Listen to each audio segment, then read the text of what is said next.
12 10 18.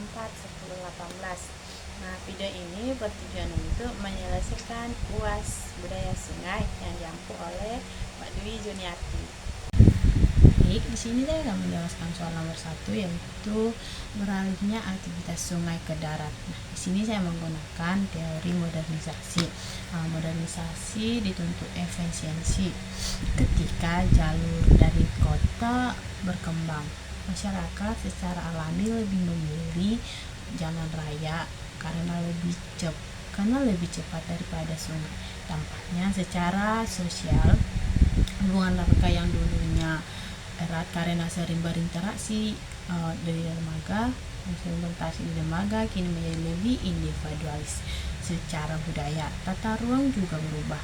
Rumah-rumah di pinggir sungai yang dulunya menghadap ke air sebagai halaman depan, sekarang berbalik membelakangi sungai dan menghadap ke jalan raya. Untuk soal nomor 2, kita bisa melihat contohnya di Sungai Deli di Kota Medan. Nah, melalui Prefeksi Antropologi Lingkungan, dahulu pada masa Kesultanan Delhi, hubungan masyarakat dengan sungai bersifat ekosentris. Sungai sangat dihormati sebagai urat nadi perdagangan.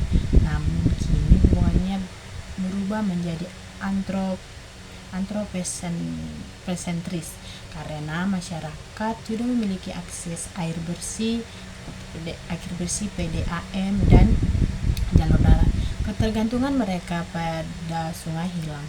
Ketika ketergantungan ini terputus, akibatnya kesadaran lingkungan menurun dan kini mengalami pendangkalan, makna menjadi sekedar tempat pembuangan limbah.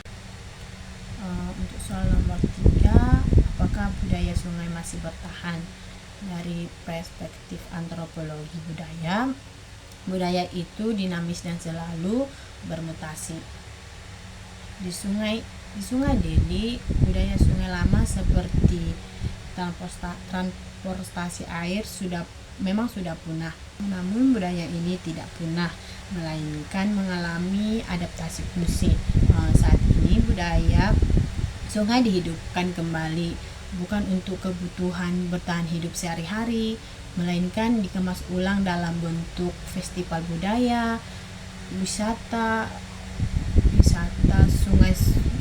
susur sungai, atau kegiatan konversasi oleh komunitas lokal. Jadi budayanya masih ada, tetapi fungsinya telah bergeser. Untuk soal nomor 4 mengenai perubahan pandangan sungai yang menjadi wilayah kumuh, saya mengaitkannya dengan teori konstruksi sosial. Ketika media dan kebijakan dan tata kota terus mengonstruksi bahwa bantaran Sungai Deli adalah kawasan kumuh, kotor, dan penyebab banjir, stigma ini lama-kelamaan melekat pada diintermilasi oleh warga di sana. Dampaknya pada identitas mereka sangat besar. Generasi muda di bantaran sungai mulai merasa minder dan kehilangan rasa bangga akan asal-usulnya. Mereka terpaksa melepaskan identitas budaya sungai dan mengejar standar modernisasi daratan. Untuk soal nomor 5, fenomena konten wisata sungai di media sosial, saya melihatnya dari teori komodifikasi budaya. Media digital memang berjasa memperkenalkan eksotisme Sungai Deli ke publik.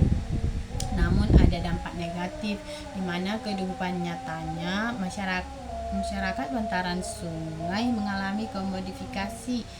Artinya diubah menjadi sekedar produk hiburan dan visual, dan jumlah view, sisi sakral atau bahkan realitas sosial yang sulit di sana seringkali diromantisasi agar terlihat estetik di layar gawai, sehingga maknanya mengalami pendangkalan hanya demi konten yang instagramable. Sekian pemaparan UAS yang dapat saya sampaikan. Mohon kekurangan dan kesalahan dalam pengucapan. Sekian dan terima kasih.